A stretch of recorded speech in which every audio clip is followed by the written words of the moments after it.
السلام عليكم ورحمه الله تعالى وبركاته. نتمنى انكم تكونوا بخير وعلى خير. اليوم الفيديو ديالنا غادي يكون مخالف على لي فيديو الاخرين. اليوم معنا واحد الدري اللي شاب وهو قدوه ديال بزاف ديال الشباب.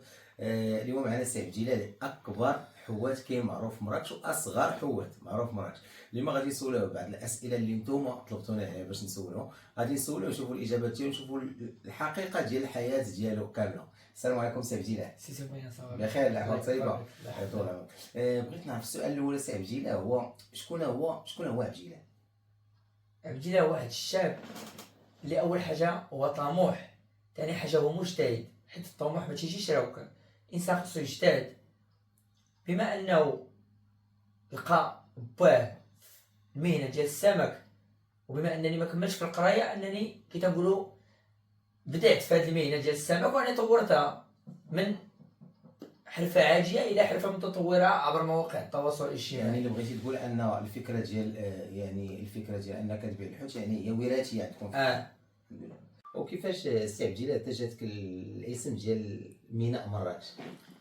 ميناء هو انا هذا الاسم عشقته، لان مراكش تنعتبرها من المدن الكبيره، وبما انها ما فيهاش البحر فانا قررت انني ندير فيها واحد المرسى صغيره هاديه للناس تاع مراكش، باش اللي باع الحوت ومشى لشي مدينه وقالوا لي المرسى، بيقول لهم حنا راه عندنا المرسى فيها الثمن اقل من هذاك الشيء اللي عندكم. وهذا الشيء كاين، لان الوحيد اللي تيبيع السردين ب 10 دراهم في المغرب كامل هو عبد الاله. وكيفاش تبدات الشهره ديالك سي عبد الجلال؟ بداية الشهرة ديالك كنت تنصور فيديوهات، فإذا بيا لقيت راسي كنهجروا ل20,000 واحد اللي كانوا مكرفسين على الناس، أقسم بالله. وعلاش هاد الناس هادو دابا حاليا تيحاربوا بزاف؟ الناس تيحاربوا الراجل، إذا لقاوك راجل تيحاربوك، ولكن كاينه واحد المقولة اللي هي تحقر العود يعميك، وأنا عميتهم حاليا. أنا الحمد لله عامي هاد الناس أعداء المساكين وأعداء الفقير، فهما بغاو أنهم يبقاو شادين في السوق رغم بعض الأثمنة تكونوا منخفضين، هما بغاو، ولكن أنا جيت كنت حدا لهذا المشكل. الحمد لله.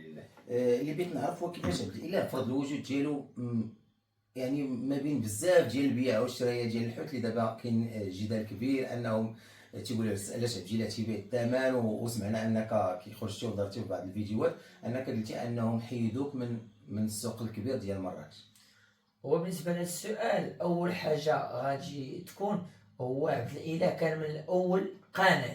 في بدايات الاوائل ديال الايام ديالو في هذه المهنه كنت قانع، لكن واحد النهار بالضحك درت واحد الفيديو انا تنضحك،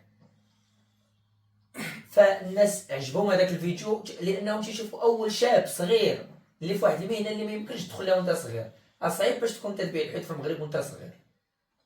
الناس عجبهم هذاك الشيء، والحمد لله القبول داك الشيء ديال الله عز وجل. وكيفاش سي عبد الجلال كان والو يعني ومن غدا لقى واحد الشهره كبيره؟ شنو سبب الشهره ديالو؟ هو القبول ديال الله عز وجل. الانسان تيشوفك تيحبك، انسان تيشوف الله عطينا واحد القبول الحمد لله. الانسان تيشوفك تدخل ليه القلب وتولي عزيز عليه. بهذا اللي شافك تولي عزيز عليه، تحبوني الناس هكاك لله، اقسم لك بالله. يعني واش نقولوا سبب الشهره يعني هما السوشيال ميديا؟ وثاني حاجه اجتهاد، كي قلت لك في الاول في المرحله الاولى هو اجتهاد. والله سبحانه وتعالى تيحب المجتهد. اجتهد غادي تلقى النصيب ديالك. يعني شي بعض الناس يقولوا بانه يعني الشهره ديالك بدات بالتيك توك. هو بالتيك توك، ولكن تنقول لك ديما انا عندي واحد المقوله في راسي من البدايات ديال المهنه ديالي، وهو لكل مجتهد نصيب. صافي الحمد لله. واش بغيت نسولك، واش عمر عبد الاله وقع في شي مشكل من بعد هاد الشهره هادي؟ هو الشهره كي تنقولوا عندها ايجابيات وعندها سلبيات وعندها خلفيات. السلبيات اللي كانوا من اول حاجه هو تمنعت من الدخول لمارشي السوق المحاميد، رغم انني مغربي حامل البطاقه الوطنيه مغربيه وما تندير والو، تنفعل الخطاب السامي جلاله الملك قالنا نوضوا تخدموا نوضوا كذا، وتنشجع الشباب ما يهاجروش، لان بلادنا زوينه ولا هاجرنا حنا من داخل هذه البلاد. الا جيت نهاجر انا وتهاجر انت ويهاجر هو ويهاجر الاخرين، لما ما تبقى هذه البلاد. ولكن بغينا نعرفوا اشنو كيفاش تمنعوك باش تدخل؟ يعني بزاف هاد السؤال هذا تيسولوه بزاف.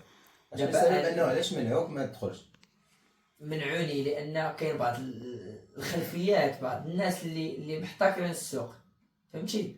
حنا في بلاد الحق والقانون، ولكن كاينين بعض الناس اللي يجيها كبار شويه، فهمتي؟ يجيها تطماط عليك. انا لحد الان باقي ممنوع.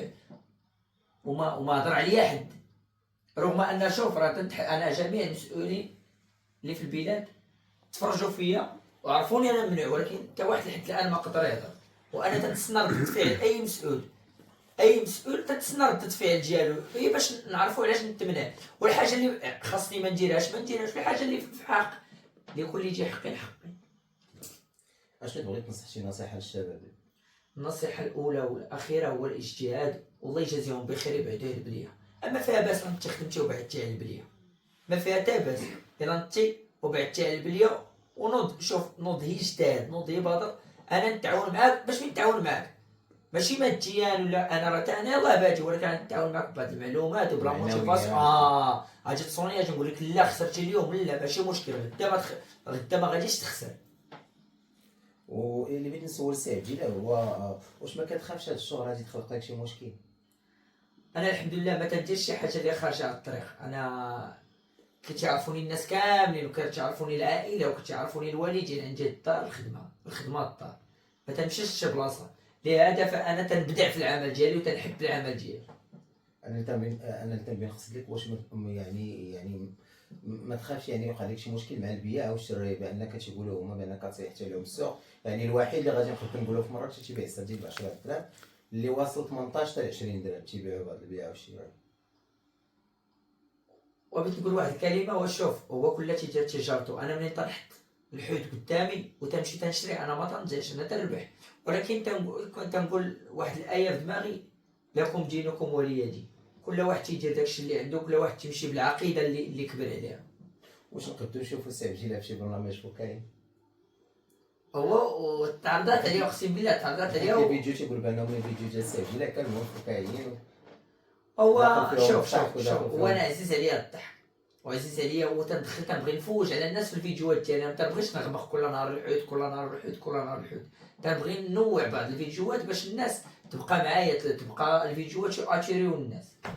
واش تبغي تقول للبياع والشرايه اللي غادي نقدروا نقولوا بعض البياع والشرايه يعني تيحسدوك على هادشي هذا؟ انا غادي نقول لهم هو الله يسهل على الجميع، ما يظلمونيش. انا راه قد الصغير في ولادهم، هاد الناس اللي تيحاربوني انا الا راه قد الصغير في ولادهم. وتنقول لهم راه حشومه، راه كلها تيترزق الله، وكلها تعرف كيفاش يترزق. والله يسهل على الجميع، حتى هما راه خوتي. شوف حتى هما الله يسهل، انا فاهمهم. راه انا الاول من يجي واحد تيح عليا السوق راه ماجي، ولكن راني بحال ولدهم. راه كل واحد تيخدم على راسو. راه الله يكون في العون. راه كاينين الناس محتاجين صح. راه كاين واحد السردين ب 360 تيجي عندك تتقول لي 300، راه تيتحرج.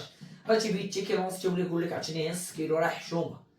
يعني نقدروا نقولوا انا نبيع والشراء يعني تيتيو اكثر من داكشي اللي الله يسهل على الجميع، ولكن انا تنهضر على راسي قانع.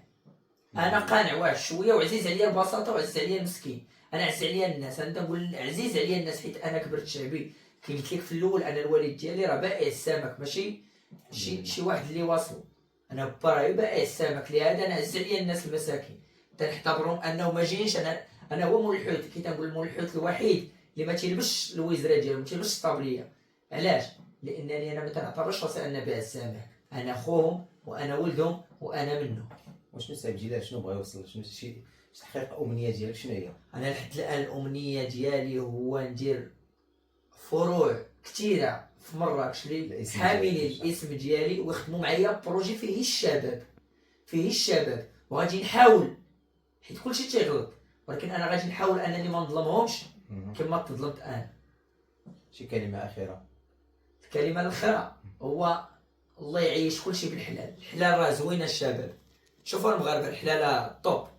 هاد الدري عبد الاله راه ما خلاش مدوج، راه الناس اللي يعرفوني راه عارفين اش كاين. ولكن راه الحلال كي تنقولوا الحلال يا رسول الله.